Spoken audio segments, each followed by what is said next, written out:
नमस्कार विद्यार्थी मित्रांनो, पुन्हा एकदा तुमचं स्वागत आहे आपल्या यूट्यूब चॅनलमध्ये. बघा, राज्यसेवा पूर्वपरीक्षा 2026ची आपली 31 मेला होणार आहे.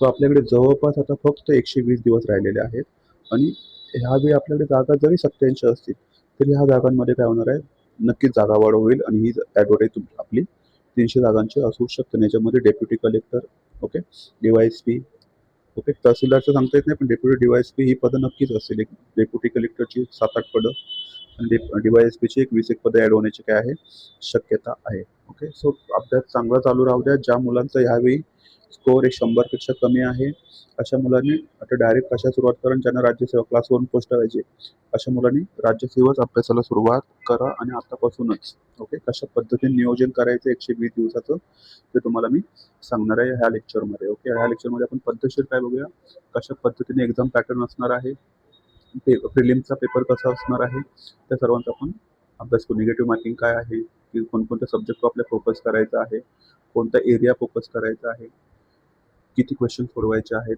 ओके, सो हे सर्व आपण लेक्चर आजच्यामध्ये घेऊ. ओके, माहिती आपण आजच्या लेक्चरमध्ये घेणार आहोत. सो पहिली गोष्ट, तर आपला जो हा पेपर राज्यसेवा आहे, तर याच्यामध्ये एक महत्त्वाची गोष्ट काय आहे, तर 120 दिवसांचं तुम्हाला प्लॅनिंग कसं करायचं आहे. 120 दिवस आहेत आपल्याकडे. ओके, 120 दिवस व्यवस्थित युटिलाइज केलं तर तुमचं सिलेक्शन आहे, पोस्ट तुमचीच आहे. फक्त कसं करा माहिती आहे का, अजून आपल्याकडे 20 दिवस एक्स्ट्रा आहेत, जे तुम्ही अजूनही कशासाठी देऊ शकता, मेन्ससाठी देऊ शकता. आणि 100 दिवस आपल्याकडे आहेत ते फक्त तुम्ही कशासाठी द्या, प्रिलिमसाठी द्या. कारण का मेन्स महत्त्वाचे आहे. 1750 मार्क. मेन्ससाठी किती मार्क आहेत आपल्याकडे, 1750 मार्क, ज्याच्यामध्ये 500 मार्क हे 1250 आणि 500 मार्क हे ऑप्शनलसाठी आहेत. सो मला ऑप्शनलवर बोलायचं आहे. ऑप्शनल तुमचा मुलांचा आजही महत्त्वाचं काय आहे, की ऑप्शनल सर कोणता चूज करू. नेहमी प्रश्न असतो मुलांचा, ऑप्शनल काय चूज करू. सो ऑप्शनल हा लक्षात घ्या, गेम चेंजर आहे आपल्या एम-पी-एस-सी डिस्क्रिप्टिव्ह पॅटर्नमधलं 500 मार्काचं ऑप्शनल.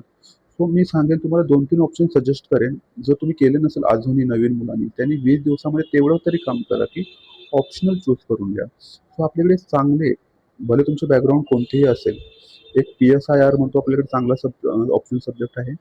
सोशिओलॉजी सर्वात बेस्ट. आवड असेल तर पहिला आधी बघा, सिलेबस काढा, वाचून घ्या, सिलेबसची हेडलाईन वाचून घ्या, सिलेबस वाचून घ्या. जर तुम्हाला कुठला वाटतंय की अरे हां, याच्यामध्ये मी डीप रीडिंग करू शकतो, असाच चूज करा. ओके, अजून एक आहे, आज आला 2. तिसरं एक अँथ्रोपॉलॉजी, ज्याला मानवशास्त्र म्हणतो आपण, अँथ्रोपॉलॉजी हा एक पण चांगला आहे. हिस्ट्री आहे, पण थोडासा मी म्हणेन लेंदी आहे हिस्ट्री. थोडे थिअरीज वगैरे तुम्हाला भरपूर सारे वाचावे लागतील. सोशिओलॉजी त्यातल्या त्यात काय आहे, बेस्ट आहे. सो हे तुम्ही थोडेसे काय करा. आणि 5वा जिओग्राफी, पण थोडासा कसा आहे, टेक्निकल आहे. सो जिओग्राफीला मी जास्त प्रेफर करणार नाही. मी 2 प्रेफर करू शकतो तुमच्यासाठी. एक PSIR, आणि जर तुम्हाला पॉलिटीमध्ये इंटरेस्ट असेल, पॉलिटिक्समध्ये इंटरेस्ट असेल, आणि सोशिओलॉजी सोसायटीमध्ये. आणि याचा फायदा तुम्हाला जे मेन्ससाठी पण होऊ शकतो. मेन्सचे जे GHचे पेपर आहेत त्याच्यासाठी पण होऊ शकतो. ओके, सो पहिले हा तर राहिलेले 20 दिवस तुम्ही कशावर फोकस करा, फक्त मेन्सवर. तुमचा मेन्सचा ॲटलीस्ट सिलेबस वगैरे काय करून घ्या, वाचून घ्या, सिलेबस बाहेर करून घ्या 1750 मार्कासाठीची. आणि नंतर मग 100 दिवस आपल्याला कुठे शिफ्ट व्हायचं आहे, तर प्रिलिम्सवर शिफ्ट व्हायचं आहे.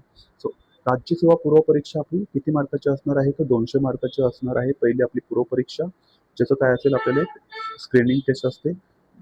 2-3 लाख मुलं काय करतात, फॉर्म भरतात. त्यातले फक्त 10,000 ते 12,000 मुलं काय करतात, मेन्ससाठी तर स्क्रीनिंग आहे. ओके, मोठी चालणी वापरतो इथे आयोग. आणि फक्त क्वालिटीची 12 म्हणतात ना, 10 ते 12,000 मुलं काय देतात, मेन्स देतात, ज्यांचा स्कोर आता जवळपास कट ऑफ आपल्याला 110च्या वरतीच पाहायला मिळतो. म्हणजे ज्या मुलांना 110 प्लस असेल, त्यांचा चान्सेस असतात की ते मेन्स देतात. ओके, आणि प्रिलिमचे गुण अंतिम गुणवत्तेत धरले जात नाही, एवढं पण लक्षात ठेवा. क्वालिफाईंग आहे पेपर काय आहे, क्वालिफाय. आणि आपल्याला जो सीसॅट आहे, तो सीसॅटमध्ये आपल्याला किती मार्क आणायचे आहेत, 66.66 चे इझी असतात. ओके, अजून तरी UPSCचा पॅटर्न आपल्याकडे फॉलो केलेला नाही आहे सध्या तरी. आयोग 150 क्वेश्चन आपले पॅसेजवरच विचारतोय. सो त्याच्यावर तुम्हाला काय करायचं आहे, फोकस करायचं. इझिली मार्क घेता येतं, सीसॅटचा काही इश्यू राहत नाही. फक्त इश्यू राहत होता आपल्या या GSमध्ये.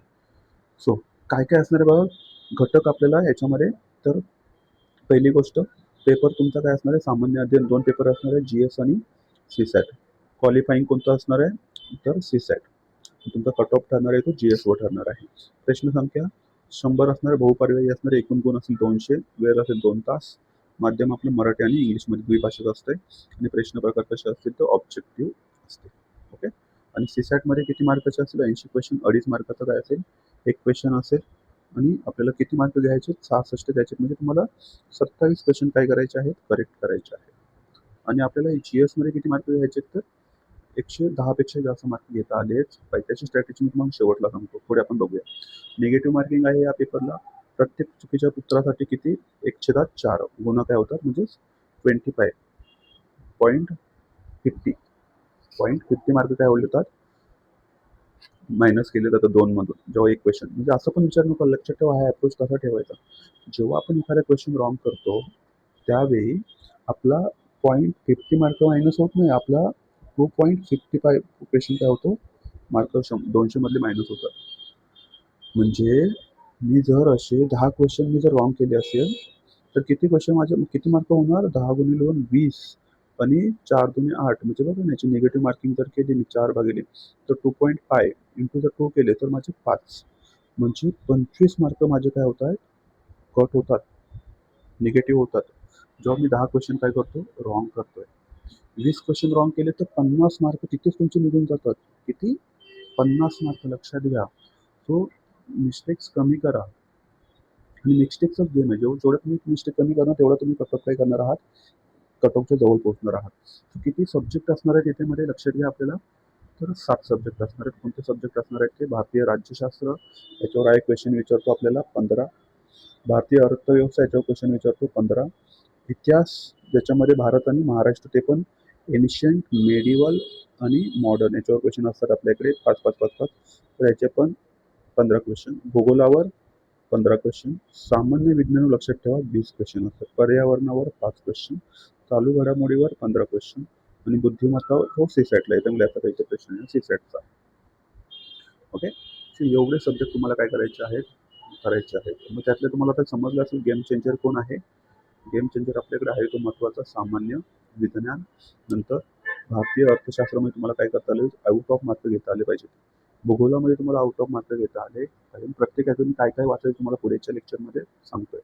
ओके. सो पुढे बघा कट ऑफ आपल्याकडे जनरली 100च्या 105च्या दरम्यान 115च्या आता गेल्या वर्षी लागलं होतं 2024 ज्यावेळी मी एक्झाम दिली होती माझा स्कोर होता 129 मित्रांनो. ओके. कट ऑफ लागला होता 117.50. सो मी नक्कीच तुम्हाला सांगेन की कशा पद्धतीने 129 स्कोर करू शकता 120 पेक्षा स्कोर करू शकता. प्रश्नपत्रिकेची काठीण्य पातळीवर डिपेंड असतो जागा किती आहेत आणि स्पर्धेची पातळी किती मुलांनी एक्झाम दिली होती वगैरे. सो ते महत्त्वाचं आहे. म्हणजे जवळपास तुम्हाला किती मार्क घेता आले पाहिजे 110 तर 110 मार्क जर तुम्हाला आणायचे असतील तर जवळपास तुम्हाला 80 ते 85 प्रश्न काय करता आले पाहिजे व्यवस्थित सोडवता आले पाहिजे विथ ॲक्युरेसी. जर मी 85 क्वेश्चन सॉल्व्ह करतो तर त्याच्यामधले कमीत कमी माझे किती करेक्ट आले पाहिजेत तर 65 20 रॉंग झाले तरी मी अफोर्ड करू शकतो. बघा ना 65 20ची जर मी निगेटिव्ह मार्किंग केली तर 5 गुणिले 2 10 मार्क माझे काय होतील मायनस होतील. 65 गुणिले 2 जर मी 30 केले तर 130 होतात. 130 मधून 10 गेले तर माझा स्कोर येतो 120 आणि हा मी म्हणेन सेफ स्कोर आहे. सेफ स्कोर आहे लक्षात ठेवा. सो आपल्याला 80 तरी 85 तरी कमीत कमी मी 80 म्हणणार नाही इथे 85 तरी कमीत कमी अटेम्प्ट करता आलाच पाहिजे. जास्तीत जास्त आणि तुम्हाला आता लक्षात घ्या आपल्याला 1 मार्च पासून 2026 पासून आपला निर्णय बदलला आहे आणि काय केलेला आहे तर तुम्हाला 5वा ऑप्शन असणार आहे. 5वा ऑप्शन काय जर तुम्हाला तो क्वेश्चन अटेम्प्ट करायचा नसेल तर तुम्हाला कोणता ऑप्शन फिल करावं लागेल तर 5वा काय करावं लागेल फिल पण करावं यावं लागणार म्हणजे तुम्हाला तुम्ही तसं सोडू शकत नाही. त्याचा अर्थ असा होत नाही की तुम्हाला 100चे 100 क्वेश्चन काय करायचे आहेत अटेम्प्ट करायचे नाही आहेत. अजिबात असं त्याचा अर्थ होत नाही. ओके. 5वं काय करायचं मला हा क्वेश्चन सॉल्व्ह करायचा नाहीये म्हणजे निगेटिव्ह तुम्ही होणार नाही. जर तुम्ही नाही फिल केला तर तुमचा क्वेश्चन काय होणार मार्क काय होणार निगेटिव्हमध्ये जाणार. राज्यसेवा पूर्वपरीक्षा ही ज्ञानाची नाही नक्कीच ज्ञानाची नाही थोडीशी आहे पण चुका टाळण्याची परीक्षा आहे. तुम्हाला काय चालतं पाहिजे सर्वांच्याकडे नॉलेज असतं सर्व मुलं एक्झाम पास म्हणतात ना काही वेळेला 4 मेन्स देऊन पण काही वेळेला काय होत नाही प्रिलिम पास होत याचा अर्थ ती ज्ञानाची भेट होती तुम्हाला महत्त्वाचा आहे अप्रोच. कारण का 40 ते 45 क्वेश्चन सर्वच मुलं काय करतात करेक्ट करतात. पण जे पुढे महत्त्वाचं कट ऑफ क्लिअर करण्यासाठी जे 20 क्वेश्चन सॉल्व्ह करायचे असतात बघा ते जे व्यवस्थित काय करतात एलिमिनेशन टेक्निक वापरतात गेस करतात व्यवस्थित आणि कॉमन सेन्स यूज करतात. अशाच मुलांचा काय होतो कट ऑफ क्लिअर होतो आणि हे 20 क्वेश्चन काय करतात ते करेक्ट करतात. हे 20 क्वेश्चन करणंच महत्त्वाचं आहे कारण का 40-45 क्वेश्चन सर्वच मुलं करेक्ट करतात. पुढचे 20 क्वेश्चन करण्यासाठी तुमच्याकडे काय लागतं, एलिमिनेशन टेक्निक लागते, इंटेलिजन्स गेस लागतो आणि कॉमन सेन्स लागतो. ओके मित्रांनो, सुखात आला. मग इथे एक कोट आहे, वारंवार पडून जो उठतो तोच काय खरे अधिकारी करतो. आपल्याकडे प्रमोद चौगुले सरांचं उदाहरण आहे, ज्यांनी 34व्या-35व्या वर्षी काय केलेले आहे, रँक 1 आणलेला आहे. तो त्यांचे डोळ्यासमोर ठेवा. हार मानू नका, गिव्ह अप करू नका, पेशन्स ठेवा. पेशन्सचीच एक्झाम आहे. ज्यांच्याकडे पेशन्स नाही त्यांच्यासाठी एम-पी-एस-सी, यू-पी-एस-सी हे एक्झाम नाही. ज्यांच्याकडे काय नाही आहेत, पेशन्स नाही आहेत. असं लक्षात घ्या. तुमच्याकडे काय असलं पाहिजे, महत्त्वाचं पेशन्स असले पाहिजेत आणि तुम्हाला गिव्ह अप करायचं नाही आहे. कमी मार्क आले, काही वेळेला असं पण येऊ शकतो की टेस्टमध्ये काय होऊ शकतात, कमी मार्क येऊ शकतात. स्कोर येत नसेल सारखा तुमचा 100च्या वरती स्कोर कधी येत नसेल टेस्टमध्ये, तर मग गिव्ह अप करायचं नाही, पेशन्स ठेवायचे तिथे. सो 120 दिवस आता आहेत तुमच्याकडे. तर 120 दिवस तुम्हाला फक्त आणि फक्त काय करायचंय, फोकस राहायचंय. काय राहायचंय? फोकस. काही अजिबात डिस्ट्रॅक्ट होऊ नका, अजिबात. कुठल्याच भानगडीमध्ये पडू नका. खूप सारे डिस्ट्रॅक्शन्स येतील, खूप सारे आता प्रोग्राम्स येतील. आता खूप सारे आता बघा IPL पण चालू होतील. ओके. जनरली मुलांना IPL आवडते बघायला, पण तुम्ही तो टाईम अफोर्ड करू शकत नाही. 4 तास म्हणजे 8 वाजल्यापासून रात्री 12 वाजेपर्यंत.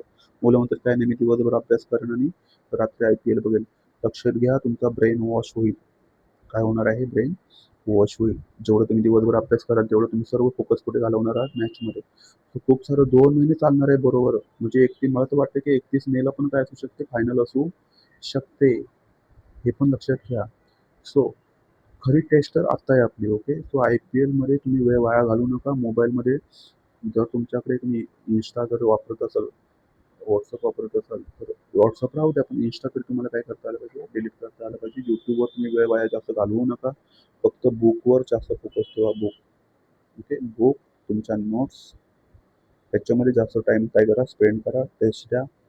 आणि महत्त्वाचं एक तुम्हाला इथे गोष्ट सांगतो. काय महत्त्वाची गोष्ट आहे, जेव्हा तुम्ही टेस्ट द्याल, जेव्हा तुम्ही काय द्याल, टेस्ट, तेव्हा टेस्टमध्ये माझे किती करेक्ट आलेत हे महत्त्वाचं नाही, माझे किती रॉंग झालेत हे तुमच्यासाठी काय असलं पाहिजे, इम्पॉर्टंट असलं पाहिजे.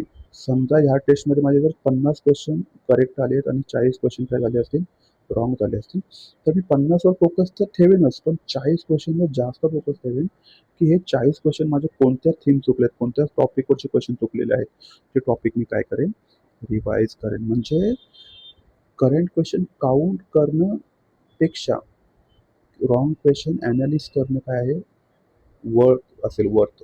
ओके. योग्य ठरणार आहे, लक्षात घ्या.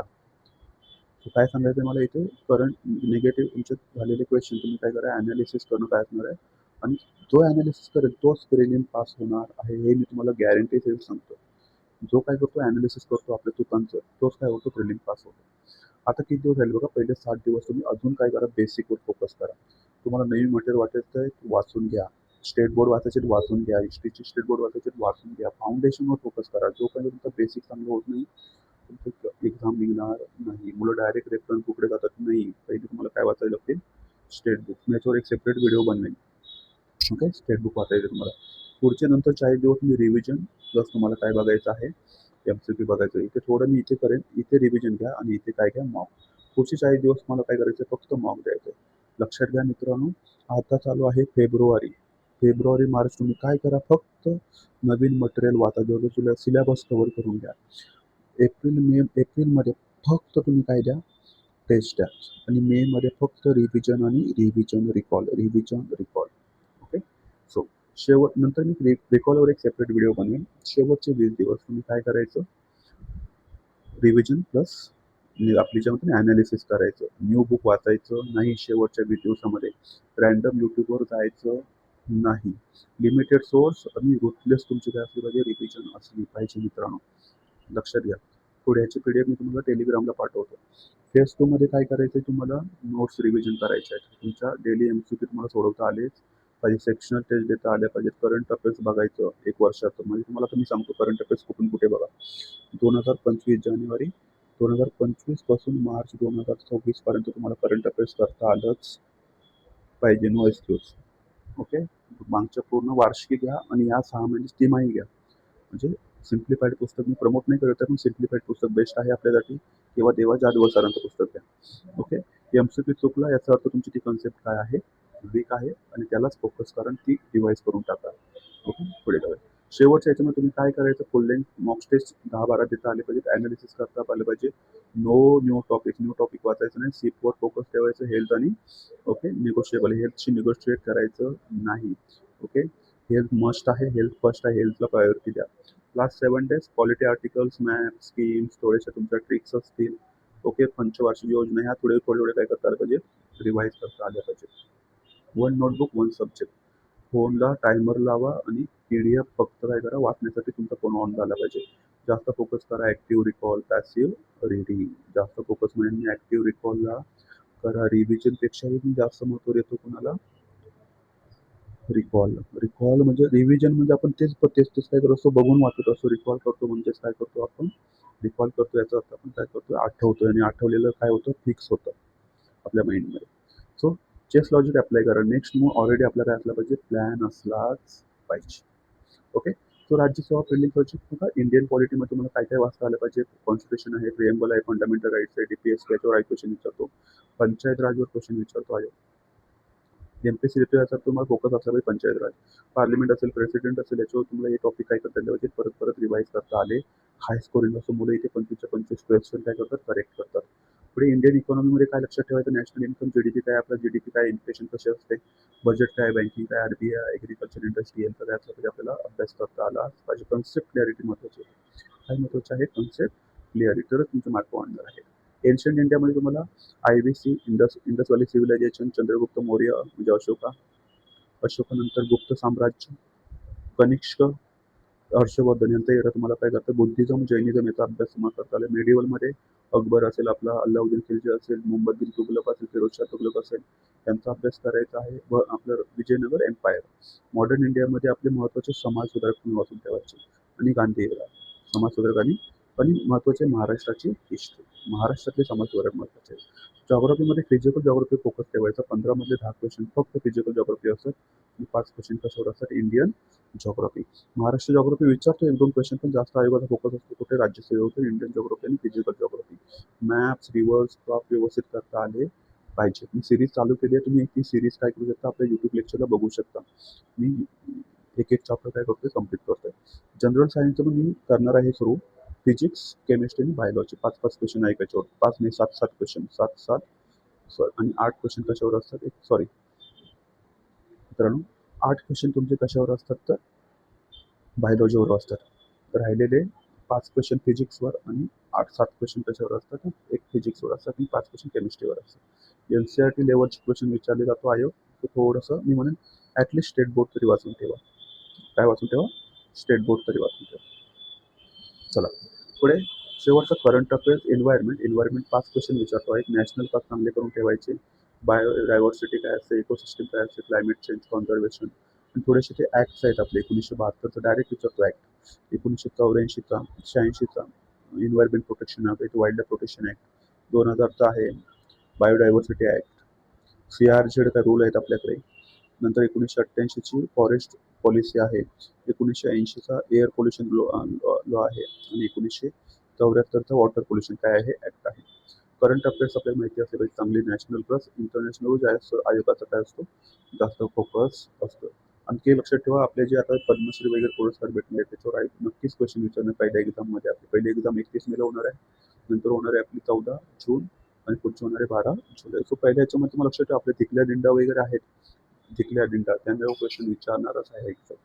महाराष्ट्र स्पेसिफिक न्यूज आपल्याला वाचता आल्या पाहिजे. गव्हर्नमेंट स्कीम्स, रिपोर्ट्स आणि इंडायसेस. ओके, ॲटलिस्ट तुम्हाला 1.5 वर्षाचं काय करता आलं पाहिजे, करंट अफेअर्स करता आलंच पाहिजे. So Rajyaseva is not about being genius, it is about a consistent. महत्त्वाचं लक्षात ठेवा, महत्त्वाचं म्हणून मी ॲड केलेलं आहे. तुम्हाला महत्त्वाचं काय आहे, तर जिनियस राहणं नाही, ते जिनियसचं महत्त्वच नाही. इथे महत्त्वाचं आहे कोणाला, जो कन्सिस्टंट आहे, रोज डेलीचं 4-4-4 एक तुम्हाला डेलीचा एवढा अभ्यास, तर फुल टाईम अभ्यास करता, तर एवढा तुम्हाला अभ्यास करता आलाच पाहिजे. ओके, लक्षात घ्या.